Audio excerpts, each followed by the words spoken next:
walk away. Walk away.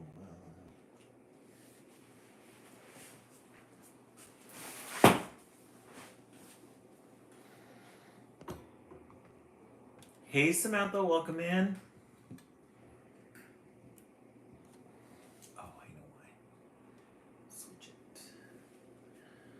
Samantha, how's everything going, Samantha? Mexi Pino, welcome in. JJD, welcome in. Hope everybody's doing good tonight. Samantha, how's everything going? I missed East. I had dinner with an Oliver. Oh, how nice, Samantha. Thank you for uh, coming back in or coming with us tonight. Cara, welcome in. Welcome back. Samantha, you did miss 4 really good titles during the East Coast feed, though. Samantha was really good. Got some work done. Got some work done for work. So that made me happy. But aside from that, just pretty much nothing. I took a nap. I'm going to see a friend tomorrow as well. We were supposed to go to the beach tomorrow, but it's going to be overcast. And I don't like going when it's overcast. Yeah, Samantha, East Coast got really good titles. Really good titles. We'll see what you guys get. I think you guys will get some good ones tonight, too. I think you guys will get some good ones tonight. Yes, definitely love a good nap. I had some really crazy dreams last night, too. Really crazy dreams. Those dreams that wake you up and it's like an icky feeling afterwards. My dreams are violent. I don't know why. Very scary dreams. I had these dreams that I was in somebody's house, a stranger's home, and we were all hiding because there was somebody outside with a gun, and we knew we were gonna die. Can you imagine? That's horrible. Hello to those of you who are on YouTube. We begin in 10 minutes after the hour. We'll be reading 4 literature books tonight. Jamie, how are you doing? Hello to all of you on YouTube. Spicy food is said to make dreams more wild. Okay. Let me see. What did I have? I had chicken strips with Chick-fil-A sauce. Hey, Norman family, welcome in. I love John Winchester.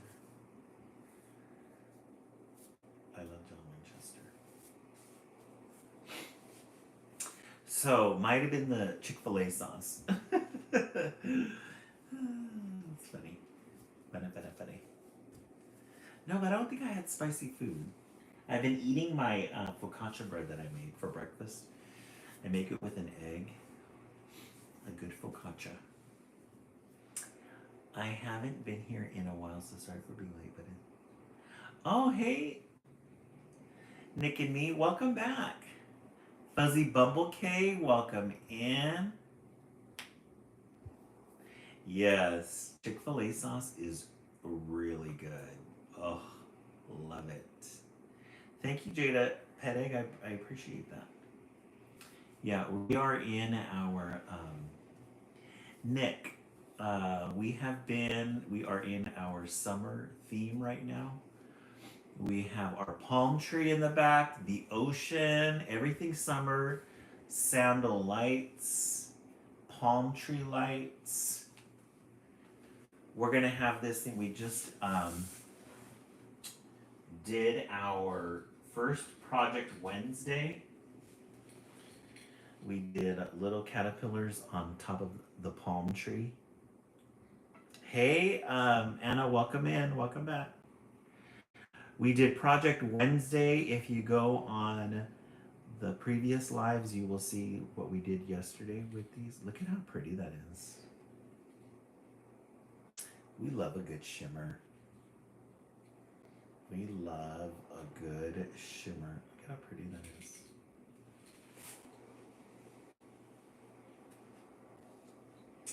And then this one I believe was, look at that one. Guys, look at that. Gold. Gold encrusted. Look at that shimmer. The little leaf.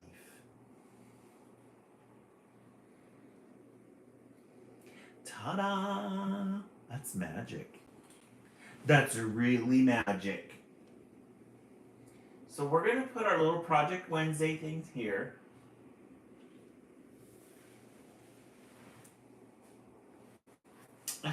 Nick, yeah, it's really pretty. Mini beach setup, yes. Yes, a lot of seasoning. Lots of seasonings. Lots of glitter seasoning yesterday. You did an amazing job with that too.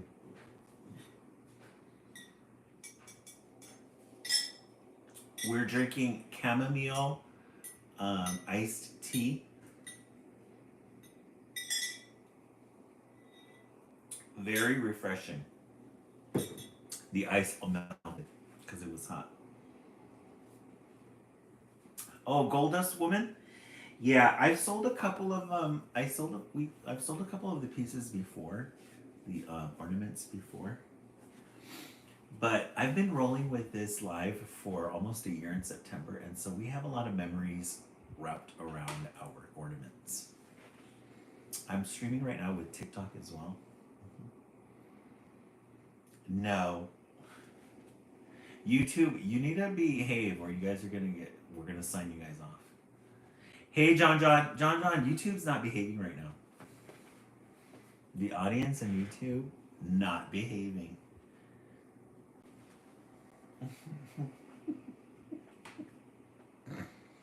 I love it. Thank you, John. I appreciate that.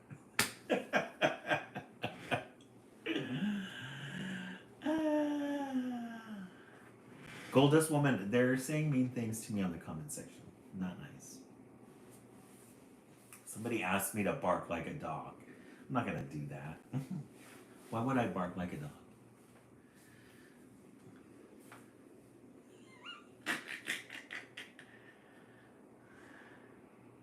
Oh, thank you, John. Yeah. Yeah. Cav. Related. Yes, John. From the attic, welcome in. Yes, Goldust Woman. Too much self-respect. We're not here for silliness. We're here for entertainment purposes only. Hey, Elena, welcome in. A lot of our old G's are coming up. Excited.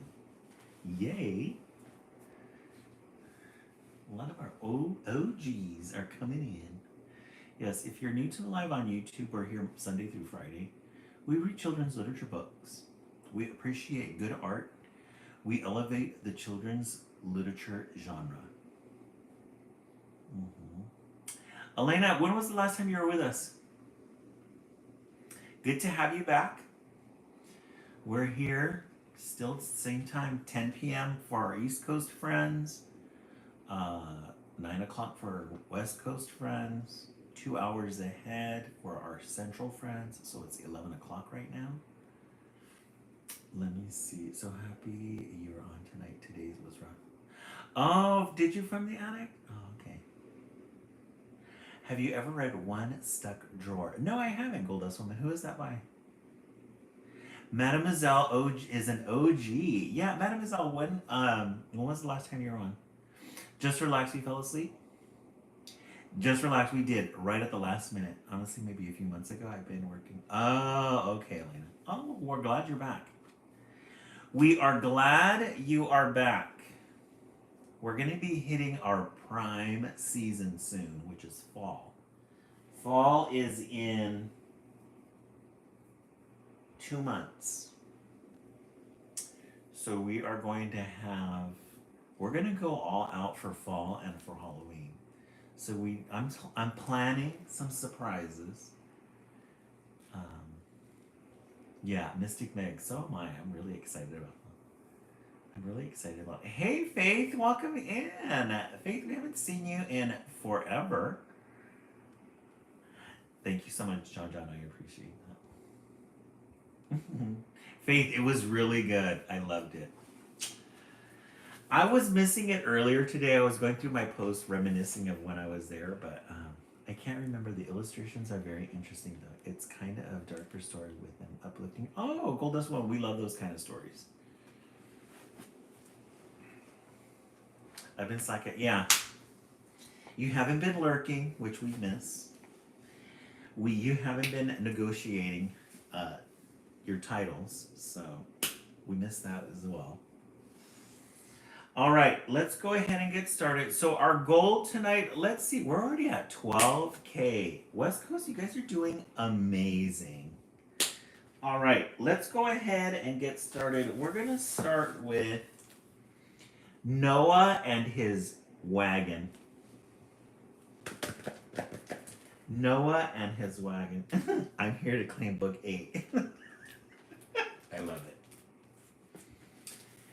Noah and his wagon. We love a good end page when we get something to chew on at the beginning of the story. They don't give us any clues or anything. Just maybe 1 or 2 clues about what the story is going to be about, but we'll take it.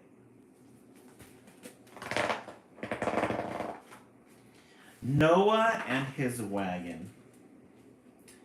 When Paloma's best friend, Emily Rose, moved away, the sky grew heavy and the days became long and dull. Who can relate? Now, there was only Mama Paloma's dog Bucket and her sitter, Jasmine, who was boring and never got off her phone. Because we have an East Coast temper. Yes. Oh, yes, true, Samantha.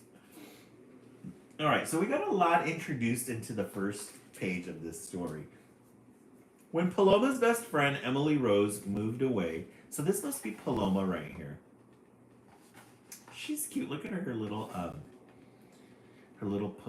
poofs. The sky grew heavy and the days became long and dull. Now there was only Mama, Paloma's dog Bucket, and her sitter Jasmine, who was boring and never got off her phone. So a lot of information already. We love these illustrations. Hair puffs. At night, Paloma would stare out her bedroom window at the dark. When it rained, she would listen for faraway thunder, far away like Emily Rose. When her eyes grew tired, she would pull Bucket close and pray for Emily Rose to come back. Then, her heart heavy, she would drift into sleep. Aw, so there's her friend Emily Rose. She misses her. Her friend Emily Rose, she misses her. And this is her. She's not feeling good. Her friend's gone. Isn't that a cute picture? I love her little red cheeks against her dark skin. And this turquoise blue. It's really pretty.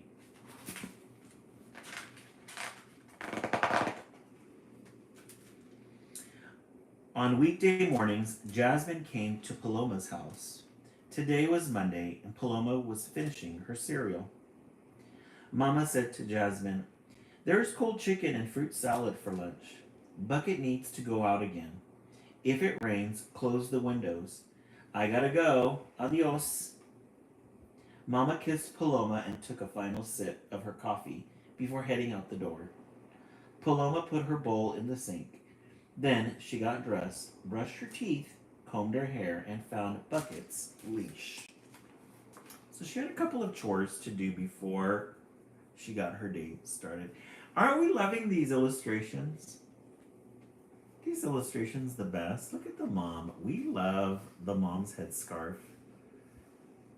She's got polka dot blue with red. She's got her little outfit here. Right, Elena? And then her daughter's eating her cereal. She's got some things that she's got to take care of. Paloma, Jasmine, and Bucket went for a walk. That dog has to stop at every tree, Jasmine complained. Looking at her phone, she didn't see that Bucket hadn't stopped at a tree. Instead, he was wagging his tail at a boy with dark hair, soft eyes, and a little hat on his head. The boy was coming up the sidewalk. Behind him, he pulled a wagon. So they're out for a walk, and there's her sitter on her phone, distracted. And she sees somebody else coming here, a little boy, pulling a wagon.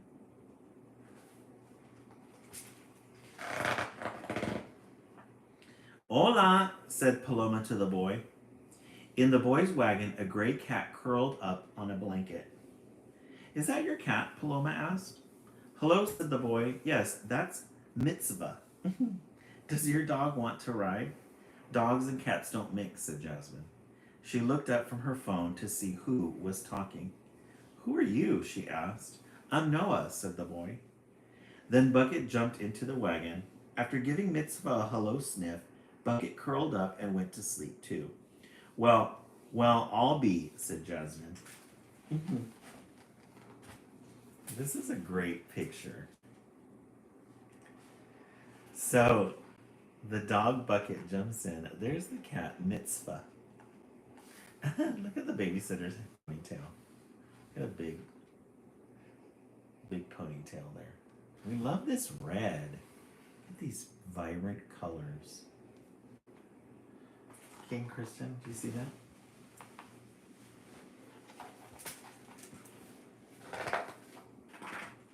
What kind of name is Mitzvah? Paloma asked. It's Hebrew, Noah said. It means commandment. Like to do something good. What kind of name is Bucket? So Paloma told Noah a story. One morning, as my mama waited for the bus, she spotted a silver bucket by the bus stop. Inside was a puppy no bigger than your hand. Mama brought him straight home, and Jasmine said, he's so cute, just a drop in a bucket. And everybody knew that was his name. Gingerbread Cowboy, I have it. King Christian. So they found Bucket in a bucket. Mama found Bucket in a bucket. And they decided that's what they were going to call him.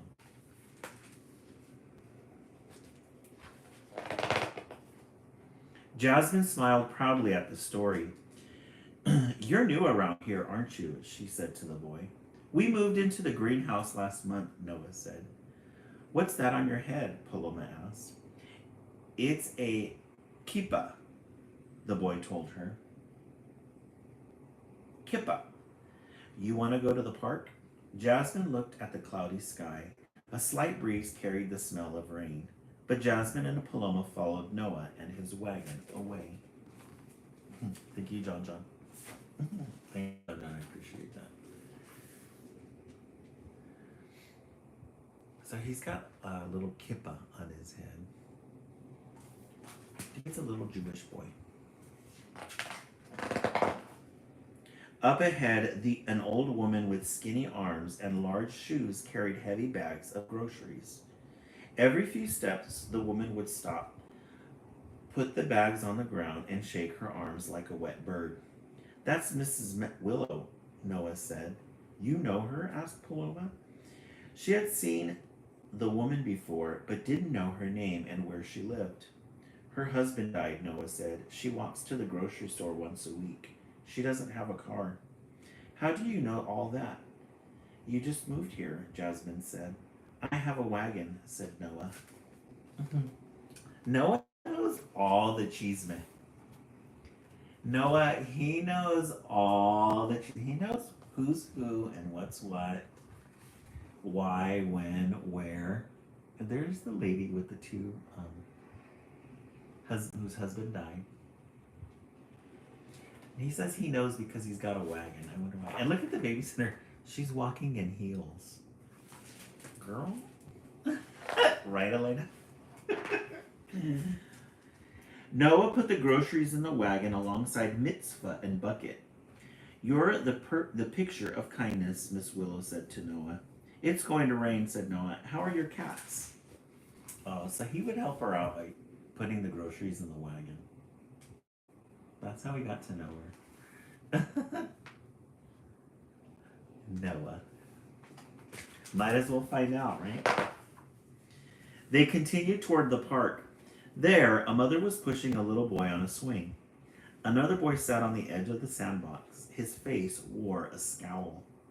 Hey, it's Noah and his wagon, shouted the boy on the swing. Hey, Seymour, called Noah. The boy in the sandbox looked up. He looked at Noah and Paloma and Jasmine. He looked at Miss Willow. His face didn't grow brighter. I have cookies in the bag, said Miss Willow. It's time for a cookie break. You want to join us, Mitzvah? Or Mikhail? So he knows everybody in the town. Going around talking to everybody. Mikhail. Mikhail. I like that name, Mikhail. They took the blanket from Noah's wagon and spread it on the grass. Everyone sat down. Mikhail, too, and Miss Willow took out a box of cookies. Paloma chewed her last bite of cookie as the first raindrop fell. Time to head home, said Miss Willow. Look at the little boy here with the glasses. Isn't that cute? It's so cute. I love these characters that they've drawn. They're so cute.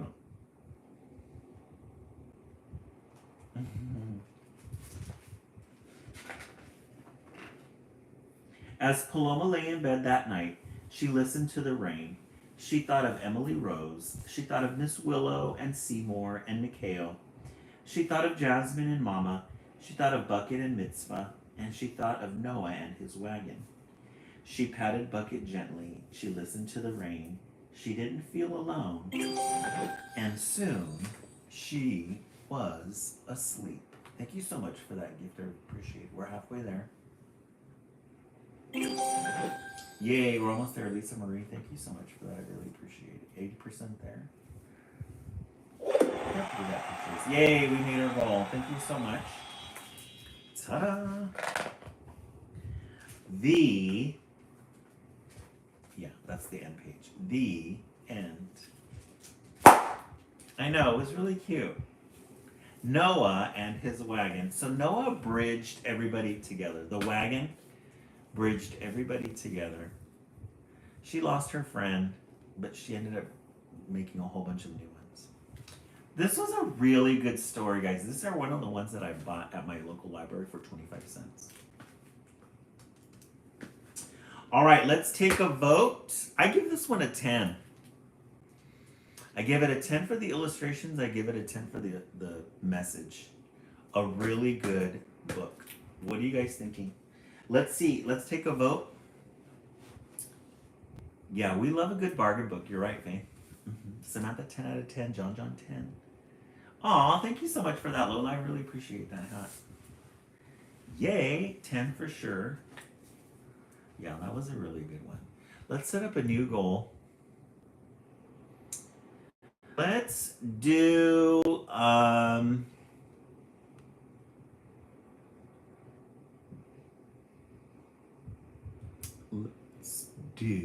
what are we gonna do? Let's do Tiny Dinies. Tiny Dinies. All right. Mystic Meg 10, Anna 10 for sure. Yeah. Yay, thank you so much, Lola, for that. I really appreciate it. All right, our next one, we read this one during the East Coast feed, but I thought it was really good. So we're going to read it for the West Coast as well. This one is called Glass Slipper Gold Sandal, a worldwide Cinderella. This is a very creative book. First of all, we need to appreciate the art. Look at that gorgeous red. Isn't that an amazing red? Yes, isn't it, Anna? It's so pretty. Look at the detail on that. glass slipper. We love a vibrant red. And it's got like these little, maybe this is like an orange or something here. Whatever it is, it's really pretty. And then when you open the end page, you get a whole view of the world. So pay attention to all these little places here in the world. It'll make sense in a moment. The Appalachia. If you're new to the live, please follow. Thank you for the follow.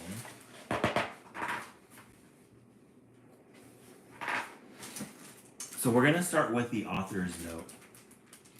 A chameleon changes color to match its surroundings. Stories do the same. The earliest recorded Cinderella tale is thought to date from 9th century China.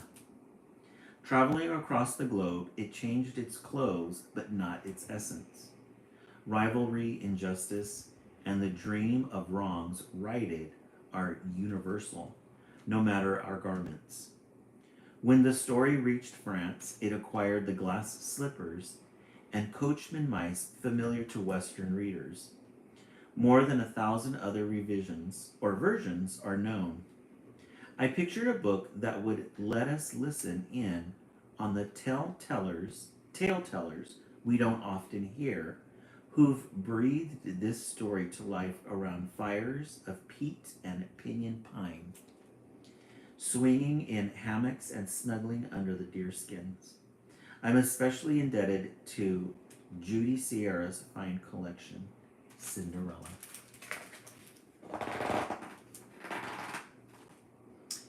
Down the road lived a widow with 2 daughters. The woman gave the girl treats when she passed, pan dulce to eat, sugar cane to chew. The girl knew that her father was lonely. You should marry the widow, she told him. She's nice to me. The father had his doubts, but the girl kept asking, and how long can a father say no to his daughter? And so he and the widow were married. So this is the Cinderella story, and what you're going to notice is that each page that we turn is a part selected from that part of the country. So this is how in Mexico, and it's labeled too. So in Mexico, this is how the Cinderella story starts. Isn't that beautiful? And then the art surrounding the picture. Look at all this detail here. So you have the girl who sees the widow, and she tells her dad, you should marry her. But it's with the Mexican backdrop, the Mexican culture. The doves, the heart, the mean sisters. And then when we turn the page, we're going to hear the next part of the story, but the way it's told in Korea. And then the next one will be Iraq. But no sooner had the stepmother moved in than she began to order the girl about. All day long, she set her to weeding the rice fields and cooking and carrying. The woman gave the girl's room to her own lazy daughters. At night, the girl had nowhere else to sleep, but curled for warmth among the ashes of the hearth. So this section of the story is Korea. She sleeps in this little hearth here, amongst the ashes for warmth. The stepmother allowed her only a few scrapes of food. Her stomach howled. Then the girl recalled how she begged her father to marry. I picked up the scorpion with my own hand, she told herself. She vowed not to complain to her father and upset him. And this is from Iraq. Hey, Dartini, welcome in. Yeah, the colors, amazing. And the details of this book.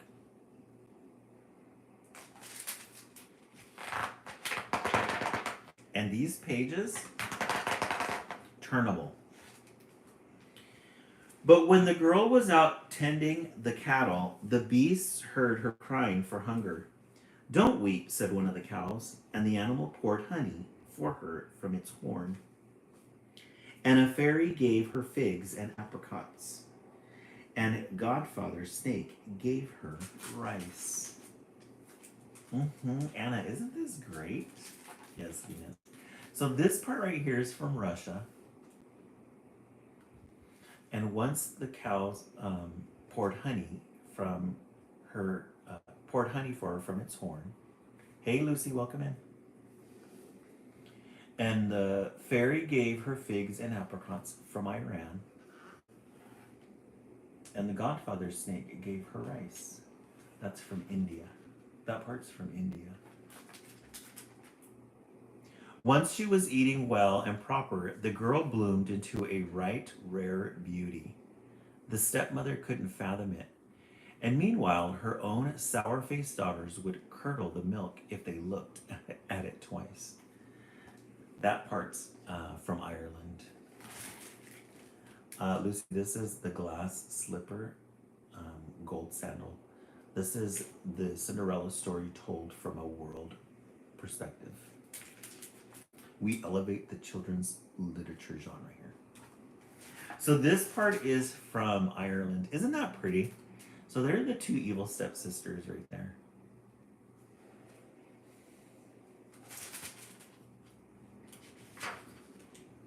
One day it was announced far and wide that the great king was in search of a queen.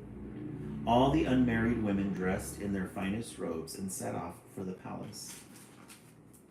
Zimbabwe. Look at how pretty that is. And it reflects the culture too, the giraffes, the colors, the clothing. So we're getting the Cinderella story progressively, and it just keeps changing. To make sure the girl couldn't go, the stepmother threw an apron full of lentils into the ashes and ordered her to pick them out. And scour all the kitchen pots, too, she hollered.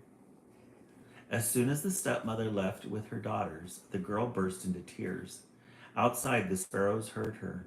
In they flew and peeked and pecked the lentils from the ashes.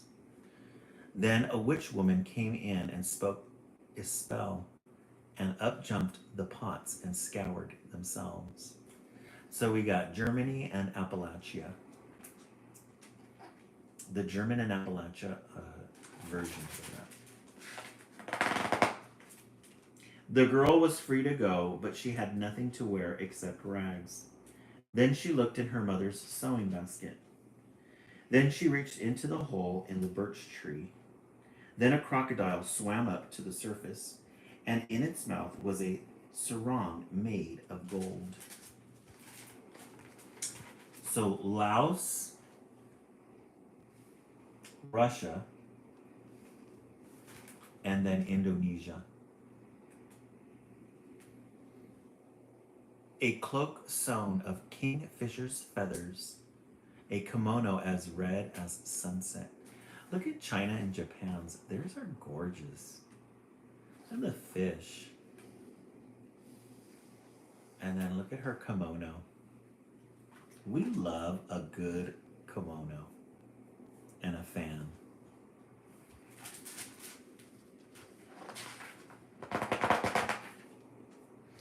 And on the girl's feet appeared a pair of glass slippers, diamond anklets, and sandals of gold.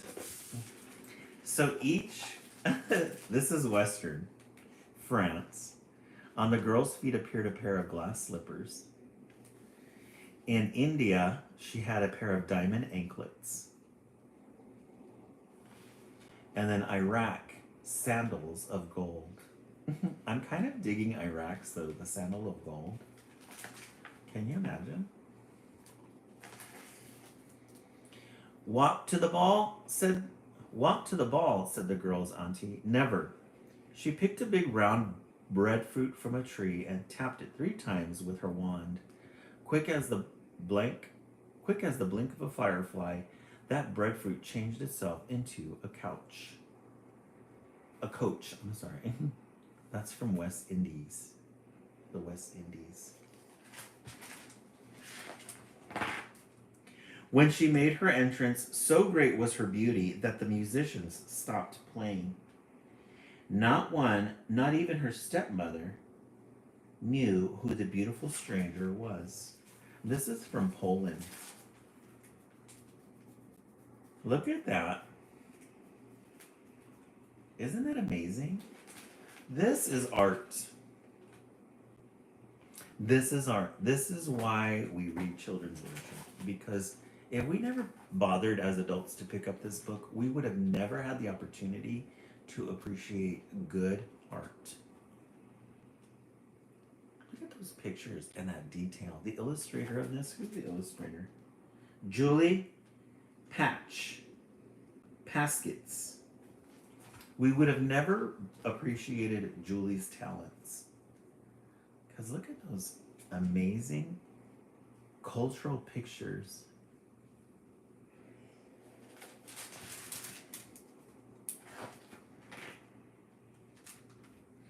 All night the girl danced with the headman's son until the first rooster crowed. Then she remembered she had to leave at once. And look at Indonesia's.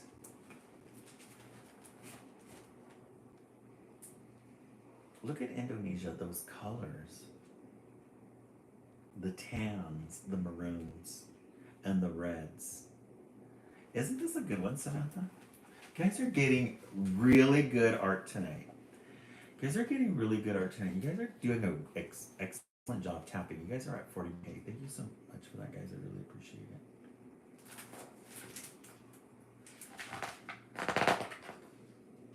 She leaped onto her mare's golden saddle. "Who are you?" called the prince. The girl had no time for words and charged down the lane. The prince sprinted beside her, got a hand on her shoe, and the dainty thing pulled off in his fingers as she galloped away. This one's from Ireland.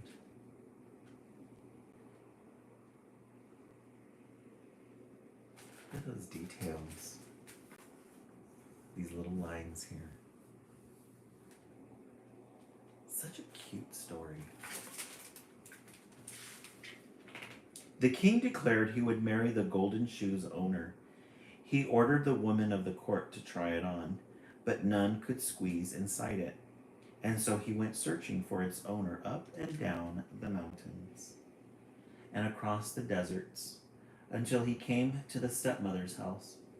When she saw him approach, she grabbed her stepdaughter, wrapped her in a mat, and hid her. China, Iran, look at Iran's, and Laos. Until he came to the stepmother's house. When she saw him approach, she grabbed her stepdaughter and wrapped her in a mat and hid her. That's funny.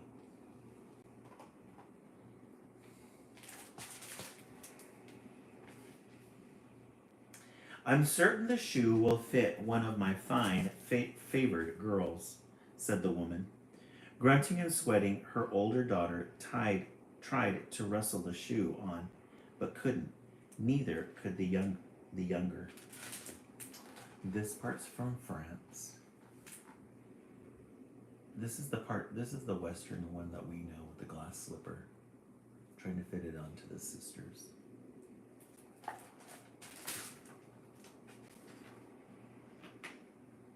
Just then a rooster began to crow. They put the ugly one on show and hid the beauty down below. The girl was brought forward. "Don't waste your time with that one," said the stepmother. But the magistrate looked into the girl's eyes, took the straw sandal in his hand, and slipped it onto her foot with ease. Iraq.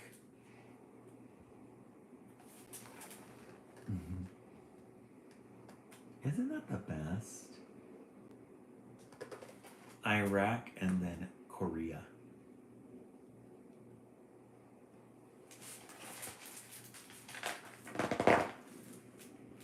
She and the great king were married at the palace, where the guests feasted on mangoes and melons. That's from Zimbabwe. Rice seasoned with almonds. That's India. beef stew and lamb stew from Ireland,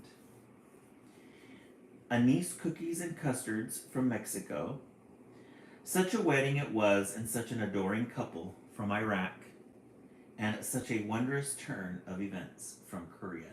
And then, guys, they put all the cultures together in one picture. Look at that. Look at the detail of that. Those colors. We see Korean, we see Polish, the food, the lanterns, the dress, the music, the instruments, more food. Look at that. Amazing. Look at the detail on this dress right here. And then his clothes as well. Isn't that great, Anna? It's such a good book. That people today are still telling the story. The end. Glass slipper, gold sandal. This one is a really good book, guys. And I got it for 25 cents at my local library. 25 cents for that. Guys are getting really good titles tonight. Really good titles. We started with Noah and his wagon. 1. And then glass slipper, gold sandal. Definitely 2. Definitely 2. This is a gorgeous book. Newbery Award-winning author. I get it. I agree. It's a good one. Okay, let's take a vote. 1 for Noah and 2 for glass slipper. What are you guys thinking so far? 1 or 2? Yeah, we're barely on book 2, John. We've been appreciating good art. We have been appreciating good art. Lisa Marie 2, John 1, Tammy 2, Anna 2, Stacy 2. Yeah. 2, I agree. 2, I love that one. That one was really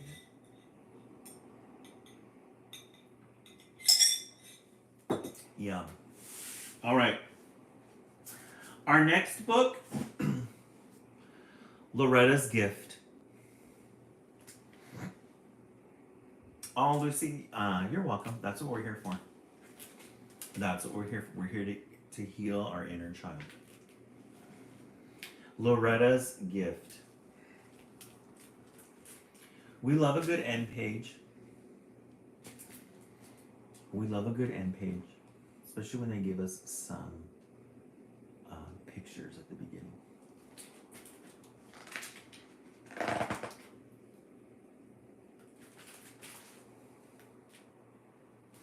I like the dad's beard. Loretta's Gift.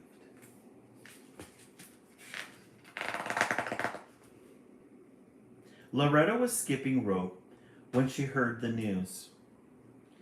Aunt Esme and Uncle Jax were expecting a baby. There was laughter and tears and hugging and cheers. So here's Loretta. She's going to get a baby sister or a baby brother. Isn't that cute?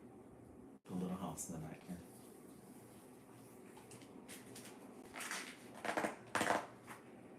Babies, said Loretta's mother, are a celebration. Of what? Loretta wondered. Of life, of love, of hope, said her father.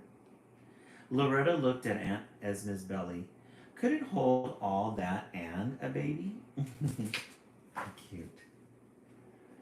Aww.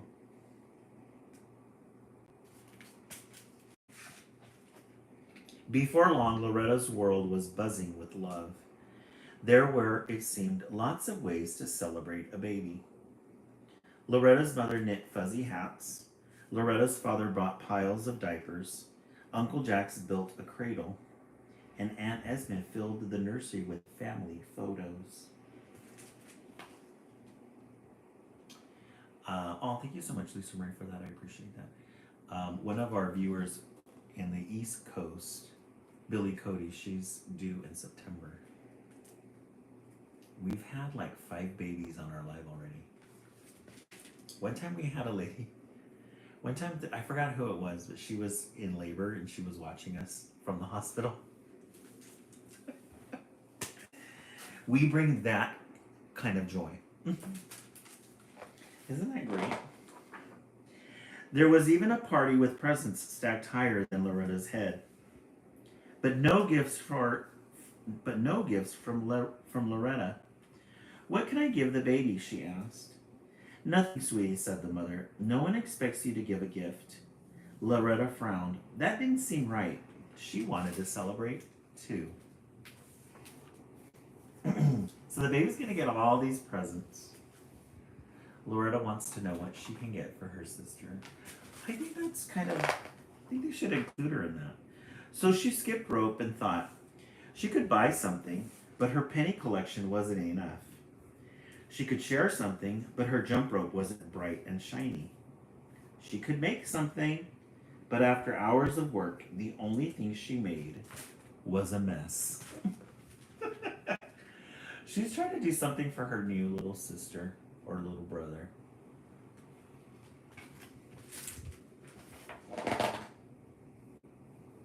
Before Loretta knew it, Aunt Esme and Uncle Jax were home with baby Gabe. He wore fuzzy hats and soft diapers and slept in his very own cradle.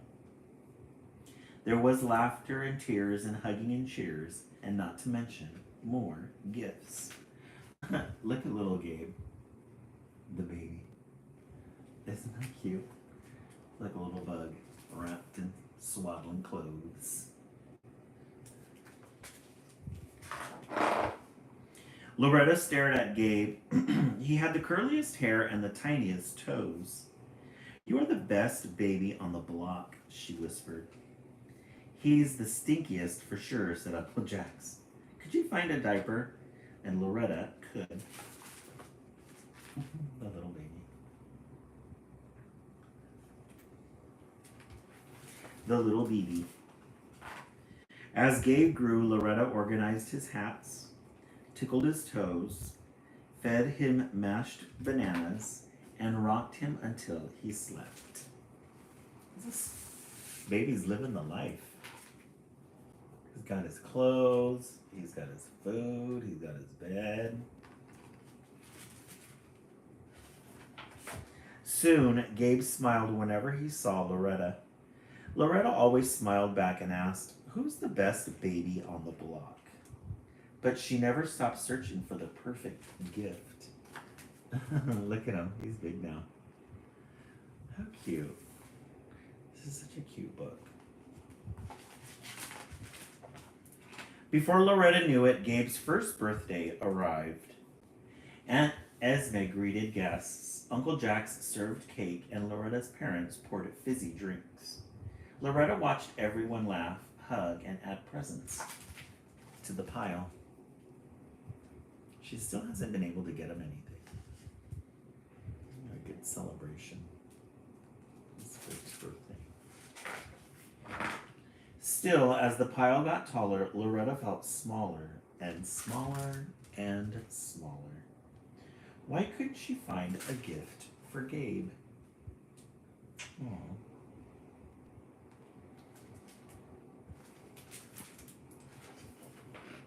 While everyone celebrated, Gabe pulled himself to his feet and took his very first shaky steps. Everyone cheered, until Gabe tumbled onto the pile of presents. He wailed. He was trying to walk and he fell into the presents.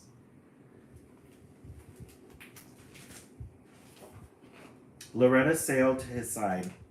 She adjusted his hat, which had slipped over one eye, rocked him in her arms until he stopped sobbing, and tickled his toes until his sniffles subsided.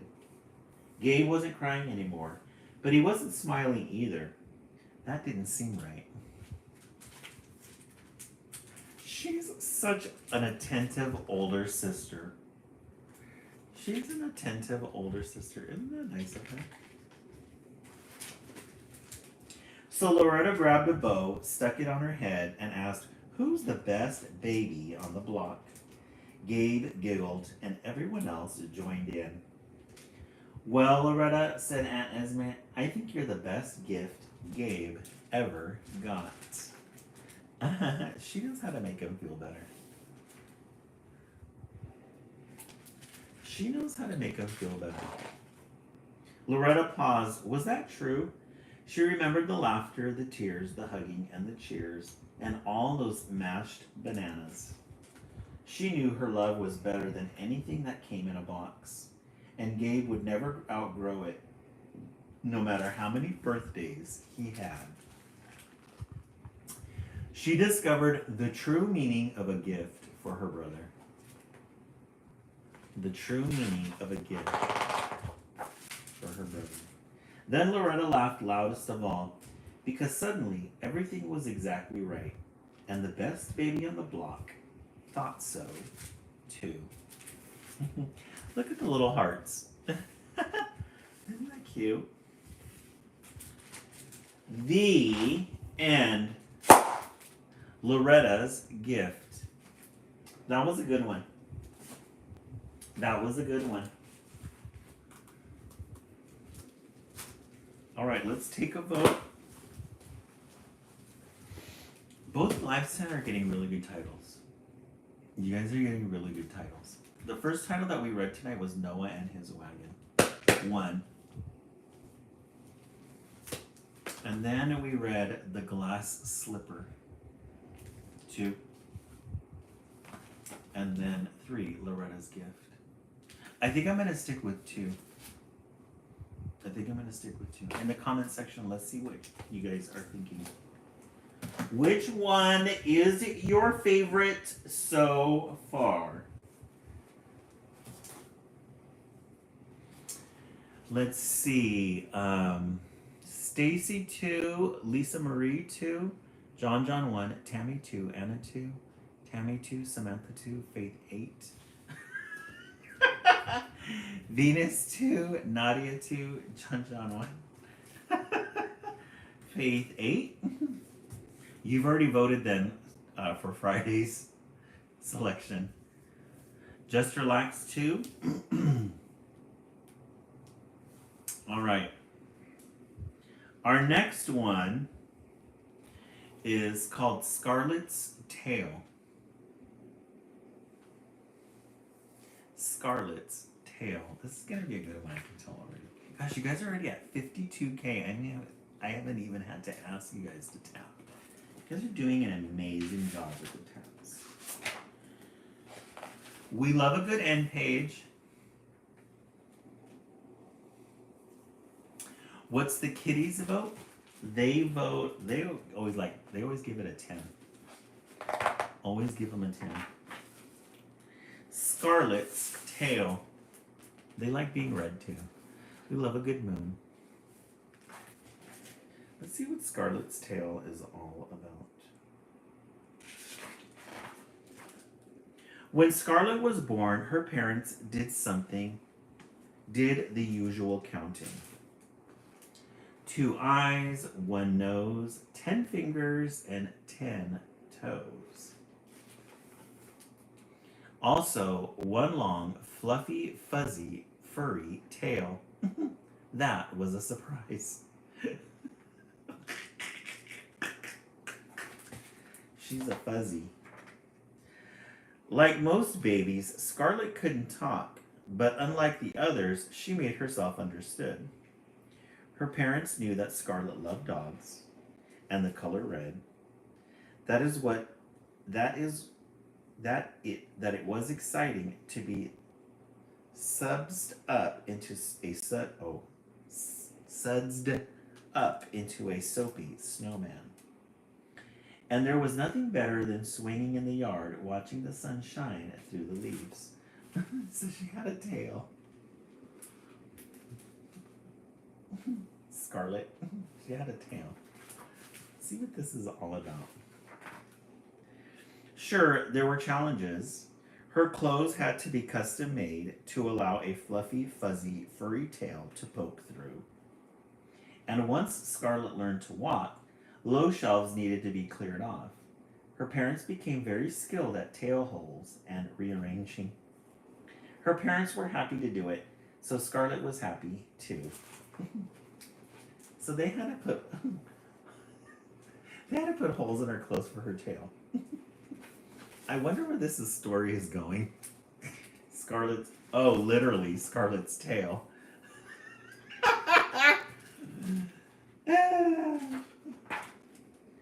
Life at home was pretty great.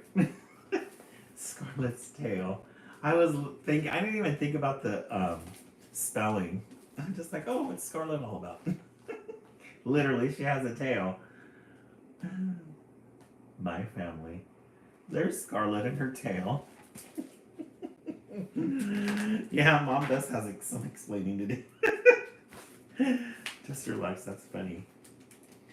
But on Scarlet's first day of preschool, things got less great. Kids stared, some grown-ups did too. Scarlet didn't want her parents to leave, but they did. It was a hard day. Oh, poor Scarlet. First day of school, she has to go to school with her tail. Everybody stared. It wasn't a good day. I wonder how Madonna Browntown is doing. Her daughter started kindergarten yesterday, but she cut her foot. At circle time, the other kids kept pointing at Scarlet's tail. Scarlet decided to sit on it. That worked. So there they are at circle time. There's Scarlet with her tail. The teacher's got a picture of a fox with the tail.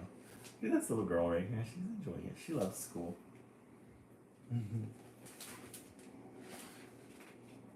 Until snack time. Scarlet's tail went wild. It slapped the teacher's hands, sending all the cookies flying. And that wasn't all. Scarlet's tail knocked things off tables and shelves and benches and chairs. Her tail went wild. That's funny. At pickup time, the teacher asked each child to name the best part of their day. Right now, Scarlet said, as she ran out the door. She's all, I'm getting the hell out of here. Look at her. Aww.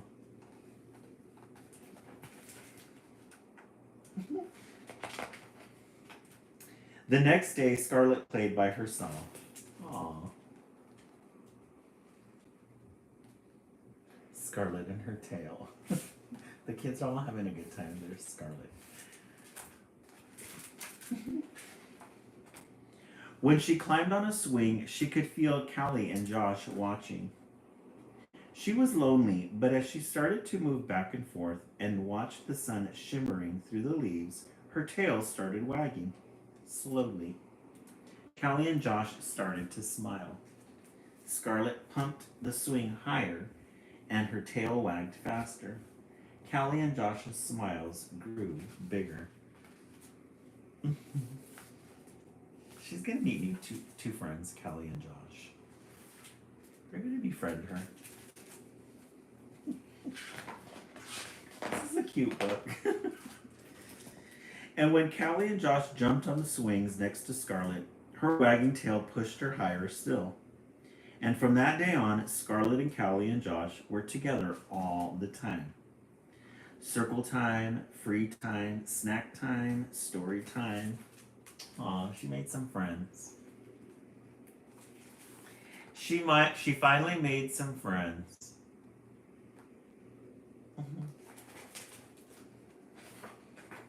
Each morning when Scarlet spotted her friends walking into the classroom, her tail would wag back and forth super fast until it was nearly moving in circles.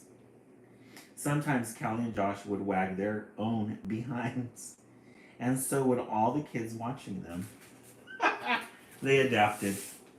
So the kids would start wagging their behinds to act like Scarlet.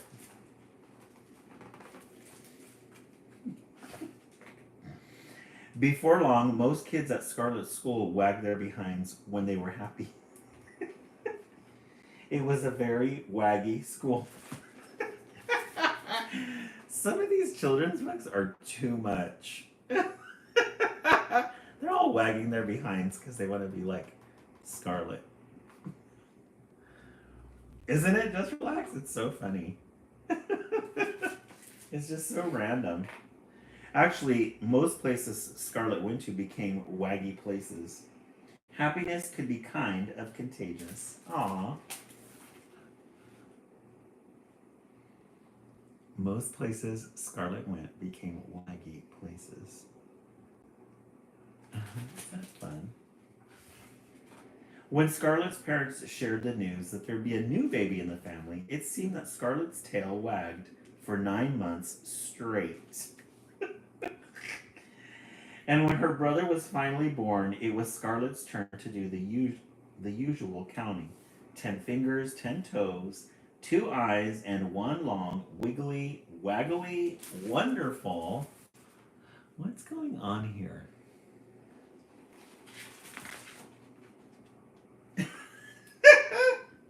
Trunk. That was a surprise. Its nose. He's holding a little elephant. Hey, Sonic, welcome in. Anna, isn't it? It's a silly book. Yeah, Anna, the family's doing some weird experiments. This is so funny. Audrey Vernick. Let's see who Audrey Vernick is. Audrey Vernick is the author of over 20 books for young readers, including Unlike Other Monsters, Is Your Buffalo Ready for Kindergarten? She received the 2019 fellowship from the New Jersey State Council at the Arts. Audrey writes from her home near the ocean, and you can find her online at audreyvernick.com. Yay, we made our goal. Thank you so much, guys. You guys got really good titles tonight. Really good titles.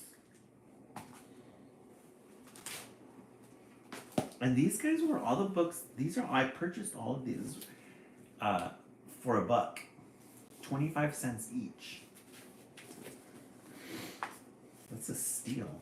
Okay, 1, Noah and His Wagon. 2, Glass Slipper Gold Sandal. 3, Loretta's Gift. And 4, Scarlet's Tail. Lola, fifth book for good luck. I love it. Dartini 2, Tammy 4, John 1.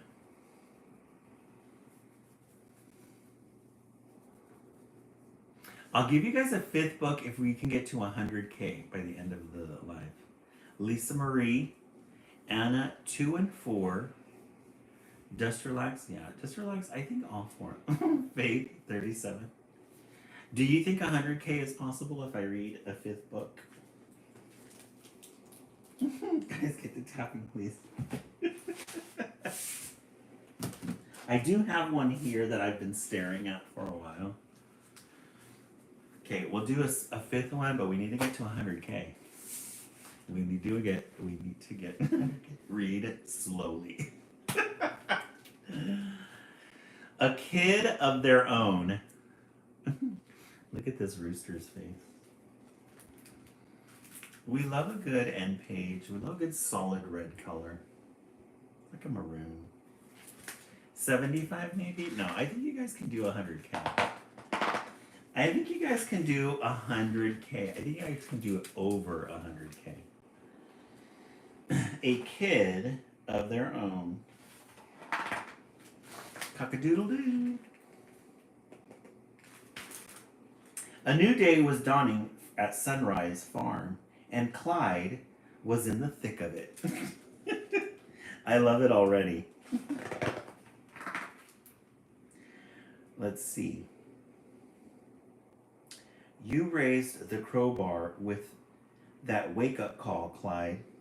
Good morning, Sunrise Farm, and utter glorious start to the day.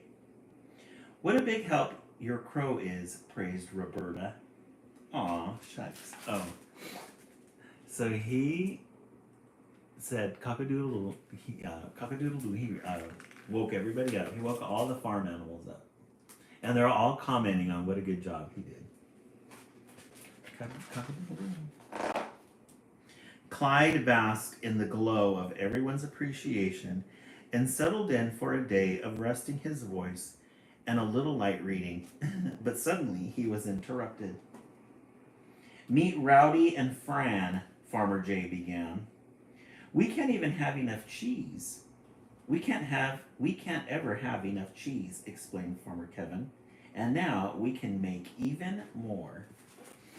Okay, so they got some new farm animals. A goat, Rowdy, and Fran.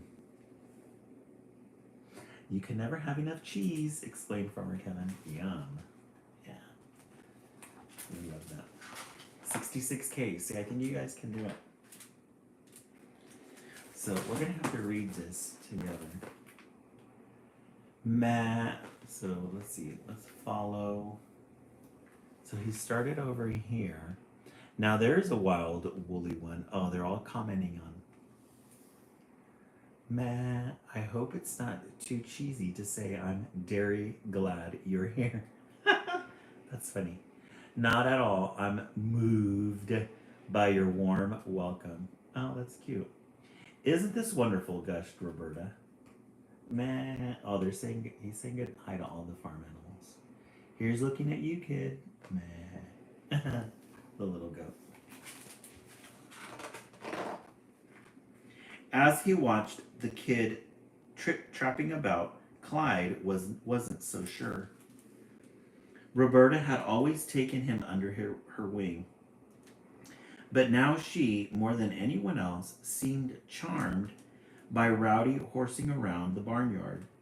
With jealous resolve, Clyde hatched a plan to recapture her attention with an extra special crow at dawn. Uh-oh. He's getting in his feelings.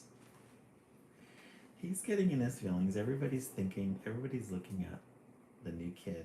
Oh, thank you so much, Dartini, for the hearts. Heart puffs. As the sun peeked over the hillside the next day, a determined Clyde assumed his position atop the coop, opened his beak, and cock-a-doodle-doo. And then the goat says, don't. Why is he saying don't? Don't what? Clyde sputtered. Oh dear, explained Roberta. You woke up Rowdy, Clyde. Clyde's feathers were ruffled. His waddle wobbled. But I didn't even finish, he protested. I've always end with a do. Well, maybe you should tone it down for the kid's sake, Roberta fretted. And with that, she went to help Fran, leaving the dismayed Clyde in her wake. So everybody's looking out for the new kid, and they're telling Rowdy to keep it down. Or Clyde. They're telling Clyde to keep it down. Hey, Bruno, welcome in.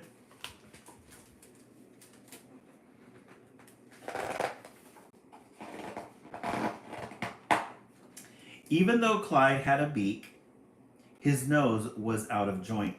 He did not tone it down. Instead, he crowed his crow, not only at daybreak, but whenever Rowdy was resting in the barn. Cock-a-doodle-doo. Oh my, gasped Farmer Jay. Change is hard, said Farmer Kevin. Clyde. He's being obnoxious on purpose. Look at that big cock-a-doodle-doo.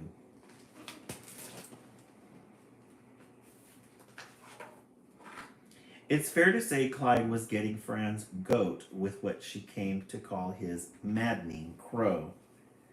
I'm just doing my job, huffed a cocky Clyde when he saw everyone huddled around Rowdy. But his righteousness quickly faded when he heard the others' comments. Clyde's really milking it for all it's worth. I'll say, Clyde will get hoarse if he keeps this up. It's too bad the kid needs his sleep. Aw. They're all talking about Clyde. Clyde the rooster. 71K, we're almost there. Clyde was bereft. He brooded about the barnyard until Roberta, who was nothing if not a motherly goose, finally took him back under her wing. There, Clyde, she soothed. It's hard when the chickens come home to roost. A sheepish Clyde swallowed his pride like so much chicken feed. Would you help me talk with Fran? He asked. Absolutely, agreed Roberta. Aw. He wants to get Roberta's attention. Or, talk to Fran. Excuse me, Fran and Rowdy, Clyde started. Yes, Fran answered gruffly. Ashamed of his foul behavior, Clyde was at a loss for words. But then a sleepy shake of Rowdy's floppy-eared head spurred the roosters into action. But back at the coop, he rummaged through his special occasions costume box. Clyde, you can do it. Everybody's sour at him right now. Live at the Acropolis. The earmuffs were an impulse purchase that Clyde had regretted until now. Now they don't quite fit me, acknowledged Clyde. But they're as good as new, said Rowdy, and Rowdy can wear them to block out my morning crow. Fran ruminated on the idea. I suppose we could give them a try, she conceded. No, they're not for eating, my sweet, corrected Fran. So he's going to offer him some earmuffs that he purchased so that the little kid won't wake up. No, they're not for eating, my sweet. Aw. He's a little jealous. The next morning, cock-a-doodle-doo. There's the little kid with the earmuffs on, sleeping peacefully. Everyone except Rowdy stretched and entered the barnyard. Looks like my plan worked, called Clyde. Yes, confirmed Fran. He's fast asleep, thanks to those earmuffs of yours. They're his now, and I'm awfully sorry, Fran. Clyde apologized. I was a perfect troll to you. Water under the bridge, accepted Fran, and I am sorry, too. Oh. He apologized. 76, we're almost there, guys. Keep going. Keep tapping. Way to smooth things over, friends. Hear, hear. There's a place at the stable for everyone, and the more, the merrier. And that's how Clyde joined everyone in welcoming Fran and Rowdy, just in time for the farmers to bring home. Uh-oh. The farmers are going to bring home something. What are they bringing home? A kid of their own. Aww, I didn't know this was a gay book. Look who's here. It's Riley's adoption day. Riley met our animal friends. Cock-a-doodle. Aww, they're two dads. Aww. Isn't that the cutest? I saw them hugging here earlier, but I didn't pay attention to it.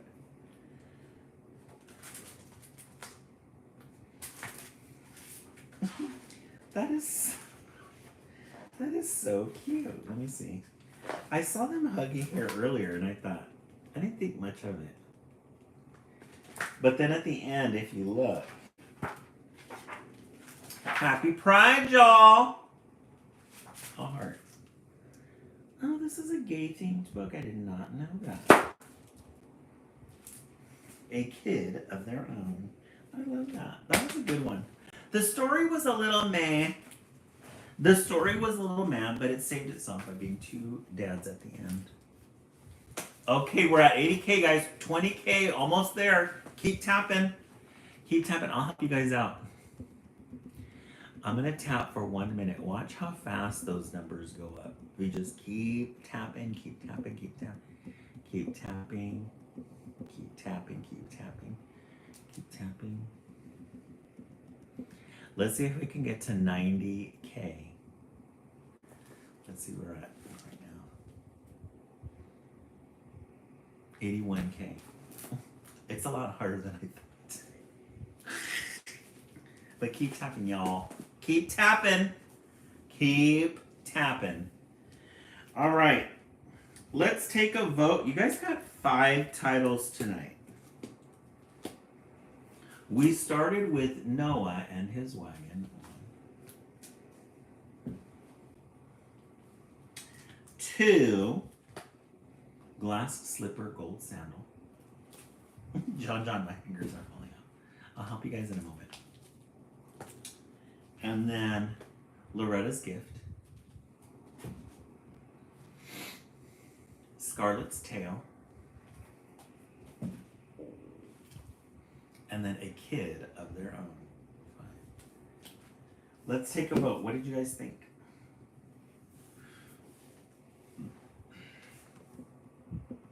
I'm gonna go with this Cinderella one. I really like that one. That one was a good one. Okay, let's see. What year were all the books published?